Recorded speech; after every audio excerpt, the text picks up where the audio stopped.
Hey, Greg. Hey, Dane, how you doing? Good. Good. We're going to have a fun guest in about 10, 15 minutes. Nice.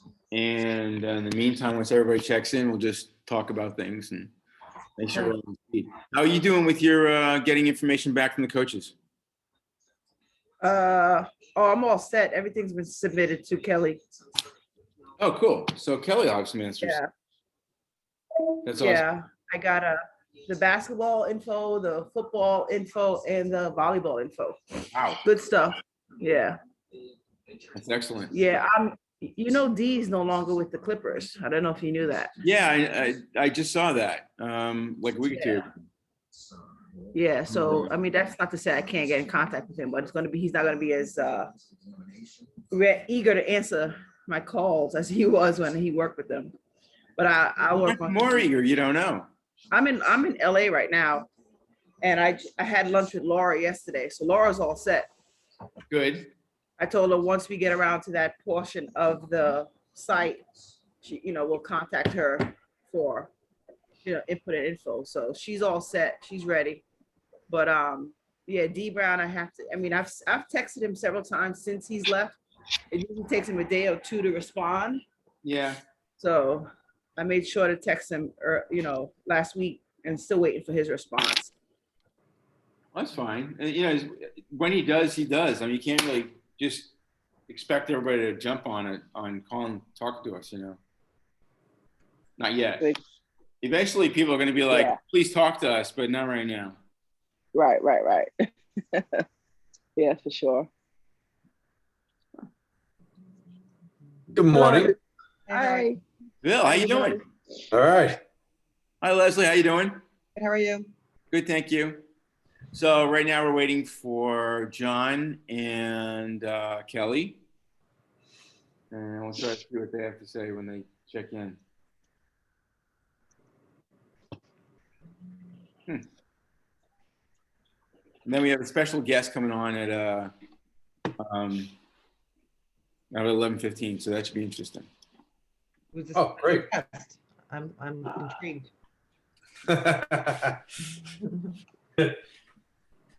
That's the idea.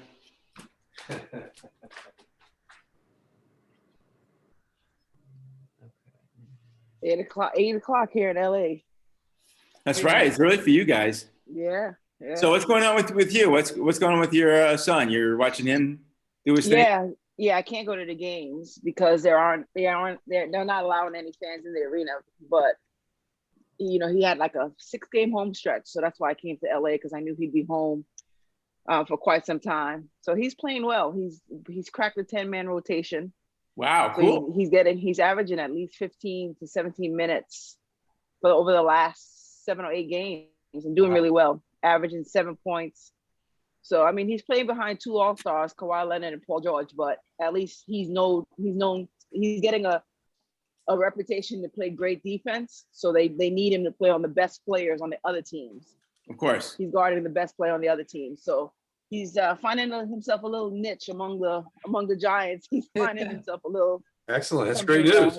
Yeah, it is. Yeah. So I watch the games on the TV, and then he comes home. And, that's cool. That's it. Yeah. And he's got a puppy and a cat. I'm like, this is Animal Planet right now. And those, wow. Yeah. Those, I hang out with them most of the time. Enzo, say hi. Hey, buddy. A Bernese mountain dog, of all dogs. He's got the one that's going to be massive. He is. He's going to be immense. Huge. But he's so small right now and cute. Still cute. Next time I come, he'll be like bigger than me. So what are you going to do like next year when he's traveling? What's he going to do with the dog and cat? Well, he lives with his girlfriend, so Oh, hopefully, good. yeah, she'll, hopefully, they'll still be together and she can help with the dog. Let's hope. Yeah. So I'm the one to have to get up at 7 o'clock in the morning and walk the dog and clean the cage and do all the stuff while he sleeps till 10 o'clock. I'm like, this poor puppy's got to stay in the cage till 10 because you refuse to wake up. I'm spoiling the puppy with getting him walks by 8 o'clock. That's How wonderful. was the flight, Daniel? How was it getting on through the airport? Yeah, you know what? It was weird. They say the airport, like with the waiting area and the bars and the restaurants, and just that's where you can get the COVID because it's just the air isn't clear there. The air is more purified on the plane because they're constantly purifying the air. So when I was in the airport, I made sure just to stay in my little corner, didn't go anywhere, didn't even go to the bathroom, didn't get anything to eat, just sat in the waiting area away from everybody. And I had my face shield, I had double mask. On the plane, my first flight, there were no middle seats, all middle seats were empty. And on the second flight from Chicago to LA, all middle seats were taken, except for the row I was in. So I was lucky not to have someone next in the middle in my row, but the flight from Chicago to LA was packed. So they doing like alternate packed. rows or the alternate seating? No, not all that stuff is out the window. Every seat is taken. Oh, yeah. Some people buy 2 seats. Like the one gentleman in front of me, he bought 2 seats. He bought the aisle and the middle. Oh, Wow. smart. So some people are doing things like that, just to be safe. But they say the air on the airplane is pure, is filtered enough and pure. So I don't know if that's the issue. The issue is just in the airport when you're actually in the waiting areas around a lot of people, at the restaurants around a lot of people, in the bathrooms. Those are the areas I think where it could be contracted if you're not properly, have the proper gear, protective gear on. Yeah, the Got my CDC is second- now saying you're supposed to wear 2 masks if you really want to be protected. Yeah. I got my second shot this weekend. Oh, yay! How do you Good feel? for you. You guys, I was so down for the count, but I felt so horrible being pregnant and IVF, and so I haven't felt well in 2 years. Right. That I just don't realize that when I don't feel good, and I was like trying to kind of chug through, and Yeah. it happened. We got it. Both Tom and I got it Friday night, but he got it at like 5:30, and I got it at like 7. So we wake up the next morning, we feel great. So both of us are like, here we are, we're kicking ass. Like, we're not going to feel any effects. Yeah. Oh, no. Tom gets back, he's marathon training from like a light 5-mile run, and like 3 o'clock, total puddle on the couch. He's like, I feel horrible. And honestly, I was like, shit. Yeah. I got the shot an hour and a half later. I like ran to the grocery store and got like toilet paper and firewood and like anything I could think of, because an hour and a half later, I felt pretty crummy. So Right. I was out all Saturday night. And yesterday, I didn't realize how bad I felt until last night. And it's like a weird feeling, like it is flu-like. I was very achy, and obviously, like, I can't be down for the count. I've got a baby to take care of. But like, if I had let myself, I probably would have stayed in bed. It's just, you feel crummy. Like the arm soreness is what it is. How'd you get the shot so soon? So here's what happened. And it's like, this is what's happening across the country. I found this on the web. The local pediatrician, who also happens to be like the health inspector for like the high school and all this stuff, somehow they unfroze 150 shots that were going to expire. And the guy's wife works with my mom and knows that we're local, and called my mom and is like, do you think you get 150 people to the pediatrician? And my mom's like, can young people take it? Yeah. And she said, yes. So everyone we know got vaccinated. And so basically the fear was, okay, we got the first one.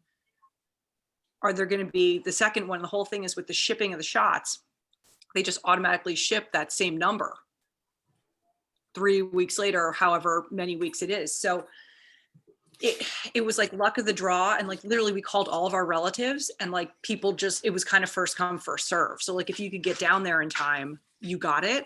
But my mom stuck around and administered shots for like 2 hours, because the guy, they haven't been, like, they're doctors, they don't give shots, the nurses give shots. And so my mom stuck around and literally was shooting up people in the parking lot.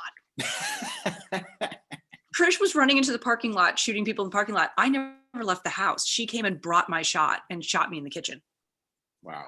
Like, this is stuff you're going to be telling like your grandkids about. Like, this is so crazy. Absolutely. Person was shooting people in the parking lot. Like, give me your arm. That's amazing. It's crazy, but that's how, I mean, honestly, it's totally like, you've been reading about these stories in like the New York Times and stuff of like 20-year-olds getting it because they happen to be in a pharmacy at 8 o'clock and the guy's like, we're shutting our doors and we have 2 vaccines. Like, do you and your friend want it? Like, that's what's happening. Yeah. It's the people that need it and the people that should be getting it somehow aren't on these lists. Like, you know, it's just, it's craziness. Yeah, I'm a fireman in first aid, AMT, in my town. I still haven't got my first shot yet. You know where I'm hearing to go, and you're in New Jersey, is like Newark and Elizabeth. Those people aren't taking the shots for some reason. Every county is getting an equal distribution of shots. So like some of those towns have availability. So just, that's what I'm hearing, that they're available in Newark and they're I've available. been looking everywhere. I actually looked into Pennsylvania, Delaware, and upstate into New York. Closest one I can get is Plattsburgh, New York. I'm not driving that far. But Google Elizabeth. But Google Elizabeth in Newark, because from what I'm hearing, they have shots. And Monmouth County is tough right now. It's really hard getting it. They didn't get the shots because of the weather, made it worse. So, oh yeah, I have a whole list of places to go. And it's up, I go look up north, I look up south, I look everywhere, all around the area. It's just such craziness. I feel like it's just insanity. I'm meeting a guy today, actually, after this call. I'm going to a cigar shop. I have a cigar club I go to all the time, right? This guy's a pharmacist. He says, if we get the shots this week, I'll give you a shot. So let me meet Monday. So it's Like, okay, I'll go to have a cigar and I'll go meet you. It's like Black black market. market shots. Yeah. Oh, you guys, it's just insane. I'm like not really telling. I mean, obviously, I feel comfortable telling you guys, but like, I'm not really telling people that we know that we got the shot, because also they're like, well, how'd you do it? And then I'm like, shit, did I forget to call you? Like, like my mother-in-law got up from her dinner, and I give her a lot of credit. My mother-in-law was in the middle of dinner and got up and left the restaurant, left her husband and was like, see ya. Wow. Yeah, my mom and dad both got theirs. They're in New York. They both got theirs. New York is rolling it out pretty well. They say Pennsylvania is like 42 out of 50 states is doing it. It's horrible with their distribution. Wow. It just seems like it's I can't understand how these people have had this much time. They knew this was coming eventually and they didn't have a better plan. Mhm. It's so frustrating. That's Yeah. crazy. Totally. Well, it's snowing here again. Like a lot. Yeah, me too. Like They it's closed really school snowing. today. Me too. Wait a minute. Closed schools early. I'm on the cusp of rain and snow, and I'm getting the snow part. I Yeah, can't I get the think rain that's part, huh? the rain in a little bit too, but it's like really coming down. So wait, Greg, who's our special guest? She's an Olympic athlete, and Cool. her name is Kim Conley. She's a 5,000 meter runner, and she's run in the past 2 Olympics, and she's probably going to be in this one. So I thought it'd be fun to have her on board. She's going to be doing the curation of the track portal. Cool. Yeah. So Danny and I caught up just before we started this thing, and we were talking about how well she's moving with the coaches to get their stat concepts and everything. I understand she passed the stuff on to you, Kelly. Mhm. Yep. And how did that go? Does it look good? It looks great. Hi, Kim. Welcome. Hi, Kim. Hey, Kim. Bye. We're just finishing a quick thought. So I have Dania's stats. I have Leslie's stats. I'm waiting from some of my hockey contacts to get me their recruiting stats. And the plan is that hopefully I will have all of that information over to John later this week. And we're going to consolidate it to put it in one format so that it's not in 7 different formats to send to the developers. Wow. Okay, good. That's a good idea. Very good. Yeah, we're rolling along and we're trying to just make it look consistent. And Leslie had really good feedback on kind of the bio and academic stats that are kind of aside from the athletic stats. So I've got a good list on that too. But John's point was we don't want to overwhelm them. So let's give it a consistent look so that they don't want to shoot us. Right. I think on that front, what we have to do is, okay, Kim, sorry, I've got to bring you up to speed. What we're doing is building a recruiting app, and it's so that a coach, either even in high school, college, and pro, can search our whole database of members to find athletes who fit their needs. So if they're looking for a pitcher, they can find a high school pitcher and try to recruit them into a college, and or if they're, an Olympic track coach, maybe they can go on and find some fast runners and get them on board.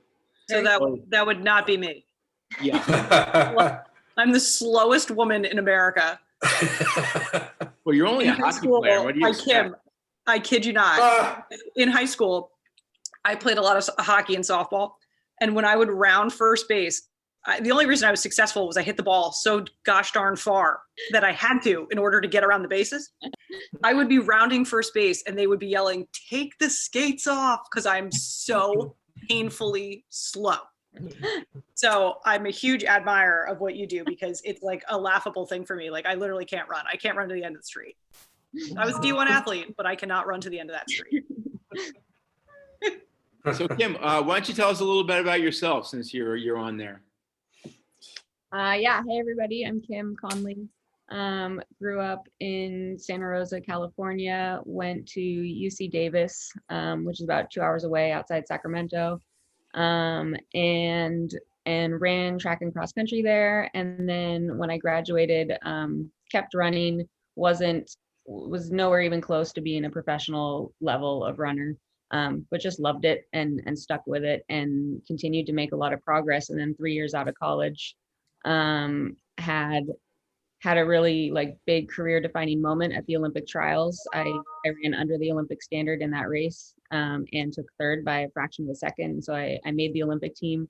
And then I signed with New Balance, and my career took off after that. And I made the Olympic team in 2016 also. So still at it. And the USOC put me in contact with Greg, and I think the concept of UBsports is awesome. And I'm excited to join the team and help build out the track side. That is awesome. So, Welcome, okay, so Kim, it sounds like you've been getting faster as you get older. Yeah. What's that about? How can you get faster? Well, you stay healthy and you keep doing the work, and a lot of the improvements aren't nearly as much as they used to be. But you just keep chipping away at it. That's fantastic. So you're competing against women who are like 10 years younger than you. Yeah, I am. I try not to think about that. You got problems. I compete against guys who are 30 years younger than I am, so I don't feel too bad for you. But that's it's a fact of life as you get older. But you're doing so much better as you get older. I think that's a fantastic, homage to what you're doing and how hard you're working.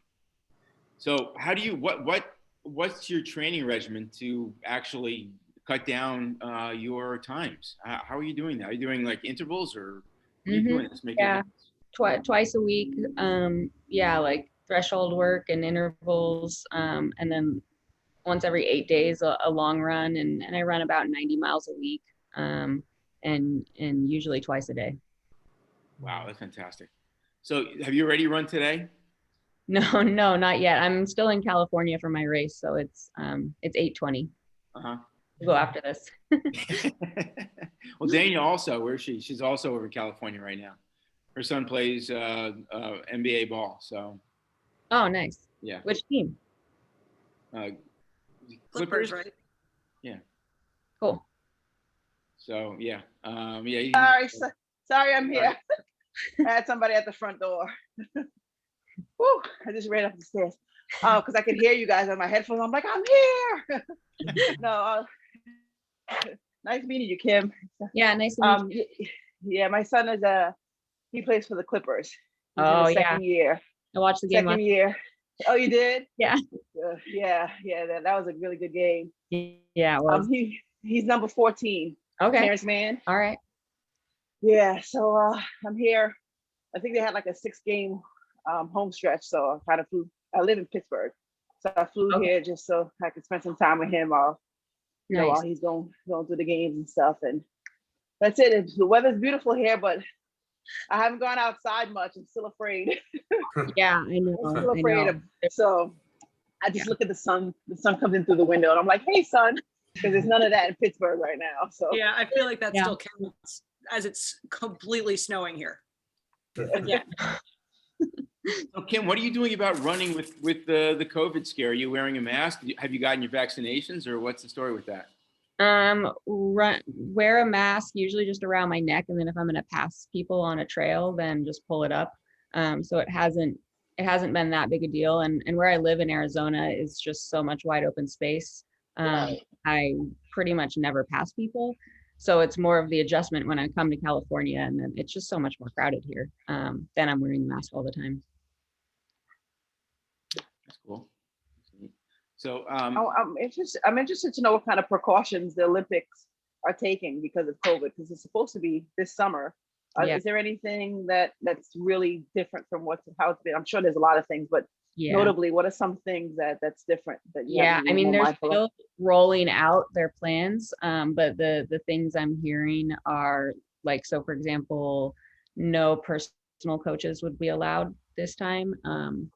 We'll see. I think there's going to be a pretty big uproar because no, like that in track, at least that's how everybody makes it to the Olympics. Like you don't have like a team coach.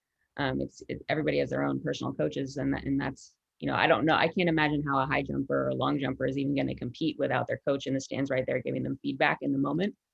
So that's a really interesting one. They're going to give everybody cell phones to track them to make sure you're only going to be allowed to go to the Olympic Village and then to your training and competition venue and nowhere else. So you're going to be tracked. And then if you come within if your phone comes within contact of 6 feet of any other phone that they find out test positive, and they'll use that for all the contact tracing. Yeah. We'll wow. see. wow, it's something else. But it's not like they're going to give all the Olympic athletes vaccines, so they get there and there's no scare of that. No, I know. Yeah, it's interesting. Wow. Yeah, it'll be interesting to see like which, athletes from which countries come vaccinated and which don't. Wow, that's something. And what about spectators? They're going to have spectators? I highly doubt it, but they say they're going to announce or decide in April if they're going to have spectators or not.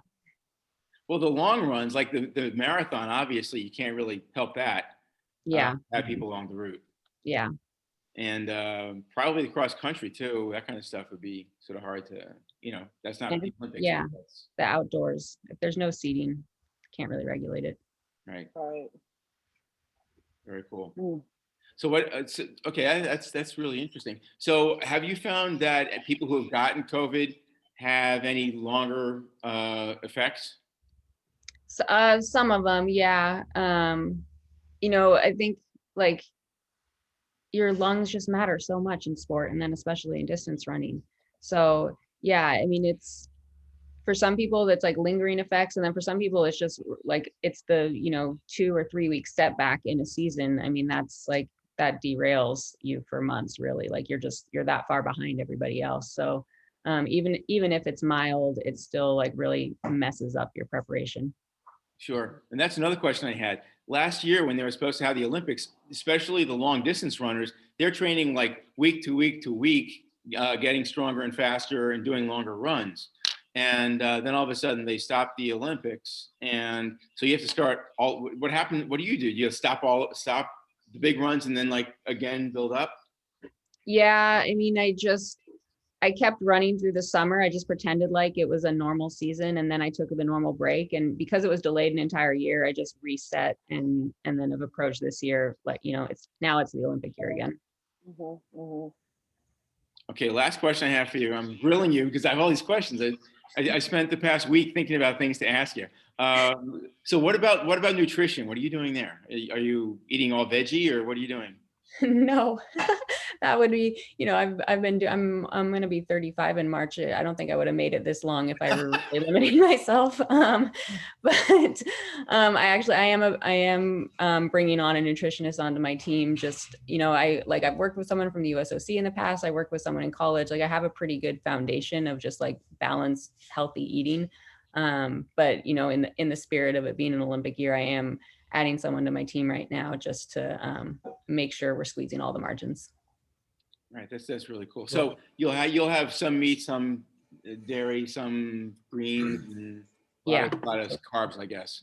Yeah, like lean meats, kind of go for whole grains, make sure there's lots of vegetables. But you know, you like spaghetti is my favorite food in the world. Like I would never give that up. Uh-huh. Thank God. Kim, I have one quick question. What about the weightlifting regime? Any kind of regimen for that? Yeah, and it's changed since COVID because I used to go to Yeah. the weight room and then weight rooms were closed. And so I've developed a pretty good home gym now that allows me to do everything. And yeah, I don't Hi. see myself ever going to the gym, actually, and that's Say fine. that again? I'm done. So how much- Oh, good. So how much does New Balance help you with that stuff? They helping with the training and all that? Sorry, what was that? How much does New Balance help me? Yeah, is New Balance helping you with all that stuff? With obviously they're getting you the track shoes and all that kind of stuff. But what about the other stuff around it? Do they support you in the cross training and all that kind of stuff? Are they really just getting you the shoes and that kind of stuff? Yeah, the equipment is basically just what they make. But shoes and apparel, yeah. Sure, that's wonderful. And just between you and us, what do you think of New Balance shoes? I love them actually. I don't think you can ask that. There's such a great variety. Like so you like there's so many options. So I've explored with all different kinds of different shoes and now I have the ones that I really like. But yeah, I feel like there's definitely a shoe for everybody at New Balance and they keep up with all like the latest technology. Like they're always evolving to make sure they're on par with everybody else. So Yeah, I have 3 pair. yeah, Nice.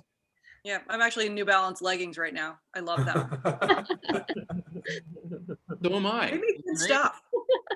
Oh yeah, nobody needs to know that. So is there going to be a Kim Conley autographed shoe, or what's the story with that? I don't think so. I don't see that one coming. Oh well, that would have been a good one.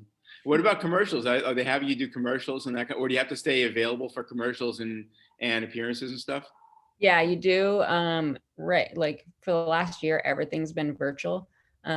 Makes it like actually a lot easier. You know, like it used to be like I'd travel. Oh, the biggest events I used to do, or like I should say most common, would be to go to like running shoe stores. So where they have like big accounts, then they'd send an athlete to like lead a group run and do Q&A, stuff like that. Now that all gets done over Zoom. So it's actually a little bit easier, but I do miss I miss having that social connection and getting to know other runners. Yeah, of course. That's part of the fun of it with any sport. But Yeah. you know, one of the reasons why I started UBsports was that you know, I've always played sports where you're playing with somebody else, either against somebody else or with somebody else on a team or a crew. And it's always something I've loved doing. But most of my training still is like 90% of my training is alone. You know, you go out for a run, you go to the gym, you work out alone, that kind of stuff. It's not, I just wanted I wanted us to all to feel like there's a community around us, even when we're doing that individual running and individual training. So that's one of the reasons why we're here. And that's really exciting that, you know, that you had to do the same thing. That's all the questions I have. I ran out. Anyone else have any fun questions for Kim? Okay, so who we have here, we have Bill Clark, the guy with the headphones on. He's a video genius. He just won his 6th Emmy with NBC. And so he's a stud. Leslie Miller is, she was, I guess, a D1 player or just a Ivy League player? I was a D1 player, but I was also a big runner as a child. So I think of myself as a runner first. And I'm older than you, so I ran when it was the 440 and the 220. So I was a competitive child runner, but I played basketball in college. Cool. That's cool. Now you have a daughter who's a Cornell? Yep. And she's a basketball player at Cornell. Nice. That's pretty cool. And Dania heard her story. She's got her son's Terrence Mann, and she was a basketball. Oh, Dania, there you are. Yeah, I'm here. Why don't you tell us about yourself? Kim doesn't know really yet. Oh, okay. I coached college women's basketball for 23 years, 13 years as a head coach at 3 different institutions. My last one was at the University of Rhode Island. Since then, I've been I got my own basketball training business, Ben Force Basketball. where we train basketball players at all levels, beginners, intermediate, advanced. We have some professional players on our client list, including my son, Terrence. And I have two boys. Terrence obviously is in LA playing for the Clippers, and Martin is my youngest. He's at Pace in New York playing basketball and attending school there. And that's pretty much it. I've been working with Greg for quite some time, and it's been really fun. And, you know, staying connected to the sports world and meeting people like everyone else on this call from all different sports who still have that same passion and energy to help and stay active and just make sure people are doing things the right way. So it's been fun. It's been a great journey. And it's only just started too. This is going to get really fun in the next couple of months too. So Kim, we're planning on launching in April, around mid-April. So we're sort of thinking that last week was a 60-day kickoff. And Kelly, don't go anywhere. Come back here. Sorry, I'm a new mom in COVID trying to work. It's tough. So Kelly, why don't you tell us a little bit about yourself so Kim knows who you are. Well, Kim, as I laughed, I'm like literally the slowest woman in America. So Kelly Patterson, I am a 18-year sports industry executive. I used to work for the National Hockey League, Major League Baseball, the New Jersey Devils. I randomly had a 2-year stint in music at Universal Music. I was not nearly hip enough to be managing Justin Bieber, although I made that guy a boatload of money. But anyway, my background is kind of in licensing and endorsement deals. So I've done a ton of work with New Balance. A lot of times I was kind of the athlete liaison. So those appearances you're talking about, I've hung out in more Nike towns than you can count. You know, managed a lot of the programs for World Series, Stanley Cup, that kind of stuff, and worked with a lot of the corporate sponsors. So Budweiser, Coca-Cola, those guys. Started my own company about 5 years ago, and I've helped a lot of brands kind of build their deals with Major League Baseball, different types of stuff. I am a new mom, as you can see. So Jack is the youngest member of the UBsports team. He joins us when he wakes up. I've been working with Greg for about a year now, and I am hopefully going to be helping out on a couple different avenues for UBsports. So I'll be working with Greg on the web store. I have a lot of background in consumer products with sports. And also a lot of kind of the marketing and any type of partnership opportunities. And if I have to jump in a few minutes, I just want to apologize in advance, but I feel a meltdown is coming. Oh, he agreed. I think we're about done to have Kim. I coach girls hockey. I coach a bunch of 16-year-olds, not this year because of COVID. But I played D1 ice hockey in college. My dad was a pro athlete in 2 sports, but went on to be like a regular businessman. I didn't know him as an athlete.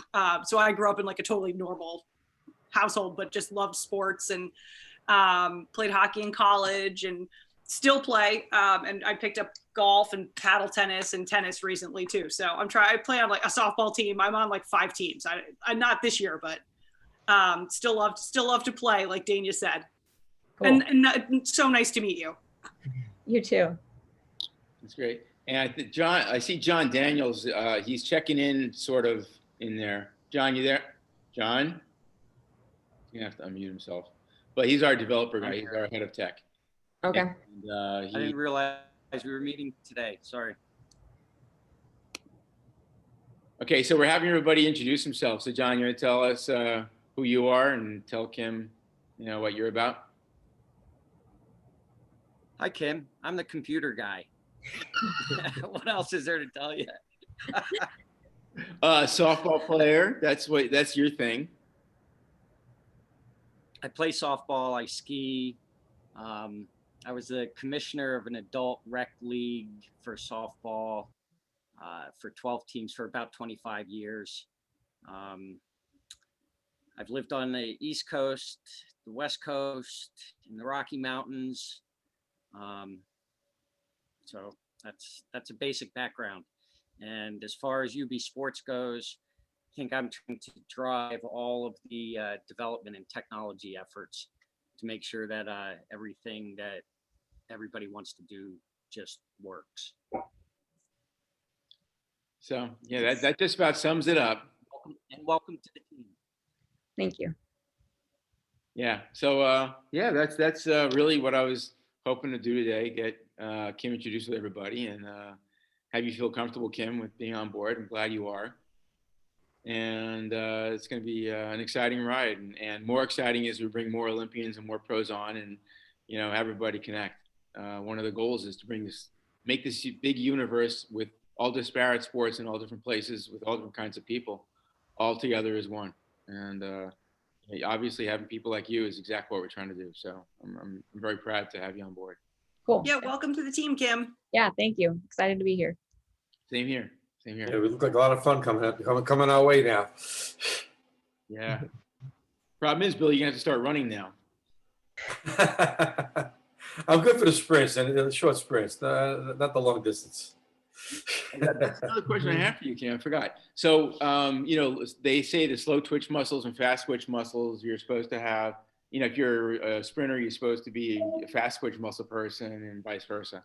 So, do they test you for that kind of stuff, or is it more just a matter of how you develop your fast twitch and slow twitch muscles?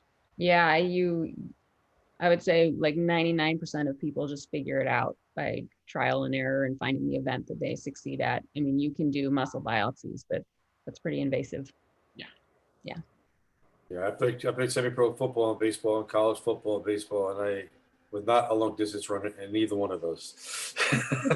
So it's quick, go, hard burst. That's it. That's whether I am or not. That's what I had to do. That's cool. All right. So, John, was there something to talk about? No, I think we're done with any introductions. Does anyone else want to chip in with any thoughts or questions for Kim? I guess not. Okay. Well, Kim, had if you wanna I stay on showed up board- on time,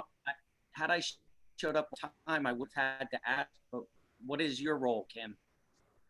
I think the first athlete coming on board. I'm a track and field athlete, 2-time Olympian in the 5,000. So I'm going to be like the curator of the track and field portal. Awesome. I have a quick question I just thought of. Kim, so just curious, I'm sure you know people that are in the States that you know from competing and with or against, but how about like the bigger like international community? Do you have any kind of like connection to those people you compete against from different countries? Like, is there any way that you have any kind of like, I don't know, contact, or like, is there any kind of community beyond like the States, the people that you've trained or raced with? Yeah, absolutely. And also because there are a lot of international athletes that actually train in the US. And so then they're representing Greece or Jamaica or South Africa, but they live here and I know them. And then also like I'm on different committees like within USA Track and Field, but then within them there are reps for World Athletics. So I have those connections also. That's great. It's in overseas. Track is really a pro sport. Yeah. And you could have a really good living if you're a good track person over there. Yeah. It's much more popular like around the world and especially in Europe compared to the US. Awesome. Yeah. Great. So you're going to be spending more of your time over there as you progress, or you're going to stay here and be an amateur, relatively speaking? It's usually like in normal times, you spend most of a summer over there. That's where you get that's where the big track season is happening, is over in Europe. So most athletes spend the summer based in Europe, traveling to different competitions. Wow. Interesting. It's incredible how we're in this country. We're just, for sports and that's it. And, overseas, they do everything else. And that's big. There's pro badminton and, pro fencing and all kinds of strange things. So yeah. It's a shame you're over here if you're over there. That's whole story. But no, it's great that you're that you're on board and that you're going to be representing us. Now, do you think that it's going to be necessary as we get larger to have a field player, field star, as well as a track person involved? I mean, track is so diverse. It's a lot, but I think like what, as I've thought about how do I generate content that encompasses the entire sport?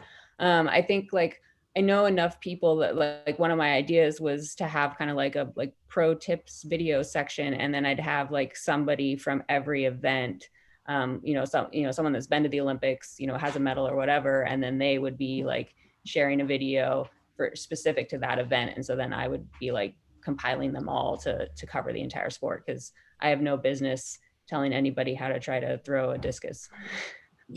I love that idea. That's really, yeah, I think that's a really great thing. It'd be really fun to have that kind of stuff on board, have videos from different venues. It's sort of like the wide world of sports, Yeah. And that's something that I really enjoyed when I was a kid, with Jim McKay and all that. And it's really fun that we can try to emulate that here. So that's going to be really good. I wanted to talk a little bit of business here.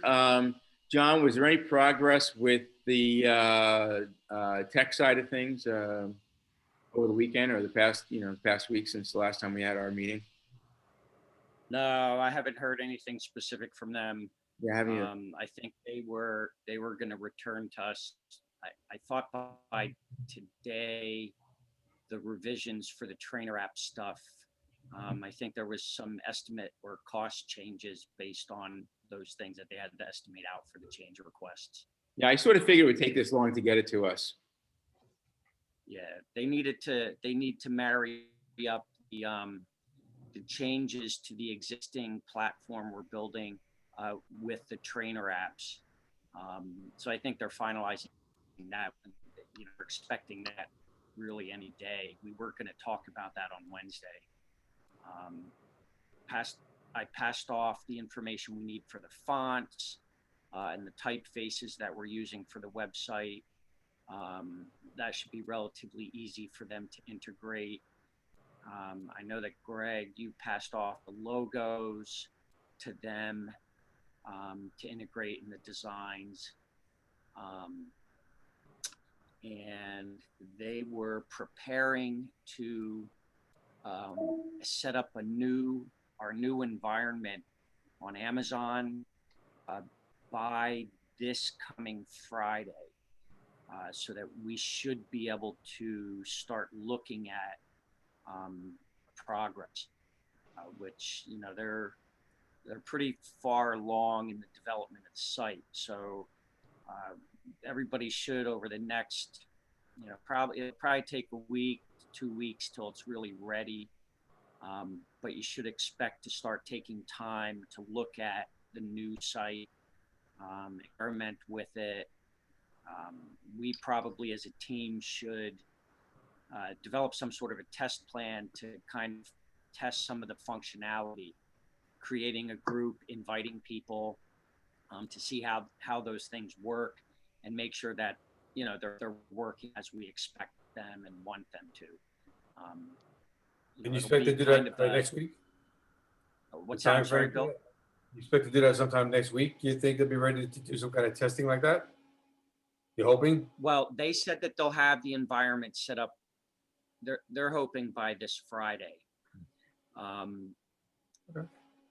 I imagine I'm going to want to look through it, and there's some things that I'll have to do once they have the environment set up for security. So it won't be available.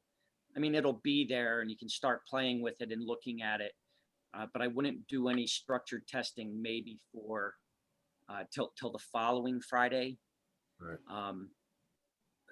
When it'll kind of be ready, that we can make sure that things are set up the way we want them to be. And that'll give us time anyway, possibly next Monday. I think if we all get together again next Monday, we kind of craft and come to consensus on a test plan. What are the most important features that we need to test first? Creating a group for your team or for your activity or something along those lines. Have to have, one or two people fill the role of being like a group ambassador, someone who's in charge of a group. Some of us will have to then be invited by that person. We can get an idea of how the invites work. We'll want to send some direct messages, post some videos, and go through that process. So we really need to come up with like a bullet list of tests that we run, which should not be that challenging if we kind of look at the the specs and the functionality that we've requested, should be kind of easy to say, we need to test this out. How do we do it? And it'll take, you know, all of us as a team to really go through and do that kind of thing. And the initial testing would be closing, just kind of among us before we start pulling in outside personnel, outside people for their feedback. It's not necessarily ready for public consumption. There probably will be some bugs and some weird things. So we'll need to go through it ourselves first. That's kind of an update as to where we are and what you can expect over the next couple of weeks. That's cool. They're ahead of schedule, so it's really exciting. They're pushing so well. John, did you have a chance to review the roles that we put together and the layout of how we wanted to gather information from the profile perspective? I you have saw a some chance of to the look? docs. I saw some of the docs that you posted up on Slack. I am waiting on Kelly. I don't know if she's there right now. No, she got to jump off for a few. I was waiting. Yeah, I was waiting for Kelly to kind of consolidate that information, and she was going to pull me in. So I haven't really done anything other than, I think Leslie and Dania, you both posted some documents based on different roles. Yeah, I was just wondering how that. Scanned through them, but I give it a whole thought. Yeah, I just wondered how that translated to the developer side. Like, did they think that stuff was useful, that they could implement that stuff into the profile settings? I just was wondering, now that we created that, how realistic is it going to be? Yeah, they transferring it over to the. They haven't even seen it. They haven't even seen it because we haven't really consolidated it. I'm not sure that that whole profile thing is part of this scope. I thought that was more in line for the release of the recruiting piece. Greg, is that right? A lot of the Greg, is that the personal profile stuff really needs to be at least 3 pages deep, according to the way I had it set up for this round. Not even the recruiting side, but more along the lines of just who I am, what sports I play, how well I play them, and what my personal stats are. So those kind of, the first 3 pages at least should be part of the original scope, and the recruiting comes later on. Obviously, my being on the site as a baseball player, people don't really care how fast I throw a fastball. It's going to be the coaches who care. So those pages, when they start getting deeper with the stats, are going to be a lot more important for the recruiters. But as far as who I am, especially if I'm like a 16-year-old Studley kid, I'm going to want to make sure that everybody, that I can brag as much as I can. Mm-hmm. And I want to have that capability on. Yeah, I just don't know, Dania, to answer your question, I just don't know how deep into the metrics are going to be included at this point. When we talk about screens and pages, we didn't even. Pages, Greg mentions, going 3 pages deep, but that's kind of a hard measurement, because if you're on a mobile device, three screens deep is nothing like being on a desktop computer or a laptop computer being 3 screens deep. Well, these are 2 different things. I think we're talking about the stats that Kelly has got compiled for it seems more so for the recruiting app and for the recruitable athlete. What I thought we were doing last week was kind of developing pertinent information for someone who just wants to have a profile on UBsports, like name, beyond name. It's more like what affiliation? Are you a college coach? Are you an athlete? Are you a administrator? And if so, what school? Like, that was more of what I was talking about. I didn't think we were talking about more statistical stuff, which is obviously what you and Kelly are working on. Stuff. It just those general 11 roles. But I don't think we've provided anything to them in detail as far as how that is going to be laid out. Okay, that's really something that I've already set up on the original site, as far as what we can, what should be asked for, photos, videos, blogs, stuff that news items about me and what I'm doing, and then my original basic stats: how tall I am, how strong I am, how much do I weigh, standing, reach, bicep curls, leg presses, that kind of stuff. The stuff that will come after my "this is who I am, where I am, what sports I play." So that stuff is available. A lot of the stuff is available right now, but I think we should clarify that over the next week and make sure that what we have on the site as just, it's something that I would want to put up as in those different roles. Like if I'm a coach, what sports I coach, where do I coach them, that kind of stuff. So I think we should have a basic couple of screens for each of those roles. I mean, that's something we should really work on this week. So I'm glad we brought that up, because that's something that I do want to accomplish right now while they're developing, so that it's available for us. I'm assuming also that as we do this, they're going to have to, the first couple of screens they need to work out as a database for the membership and start, getting that set up, MySQL. So that's got to be something they have to do first, right? Yeah. That makes sense. Yeah. All right, cool. All right. Thanks, John. I appreciate the input there. I think that's really all we have to talk about this week. And I hope, Kim, we didn't bore you to death there this last 15 minutes, but. No, actually, it's actually really interesting to get the peek behind the scenes. It is. We get into the weeds sometimes, really deep sometimes. So this is sort of mellow. We last week and the week before, we had ones that last like 2 hours, and it was like down to the. Love the weeds. We were so in them, we were rolling around. We were the roots. We were the roots. That was funny. And also, we have up on the UBsports channel, we have the videos, and it's now, I have to add you to them, but only invited people can see the video. So this video will be up for us to watch later on if we didn't see parts that we wanted to see, and if we missed something altogether, we can come in and check it out. Cool. So we're trying to keep that up for both, because I think it's really interesting to see how we develop week to week, but also I think for posterity. If we really do what we think we're going to do, this is going to be fun later on to look back and go like, this is when we first started. Wasn't this cool? So yeah, how stupid we were back then. So anyway, I think this is really a great meeting. Kim, it's been fantastic talking to you. Yeah, thanks for having me. My pleasure. Anyone else have anything to say, or are we good? Oh, welcome to the team, Kim. Welcome. Yeah, glad to have you on board. Thanks. Thanks, everybody. We'll see you Bye, later. guys. Take care. Have a good rest of your day. Bye, guys. Bye.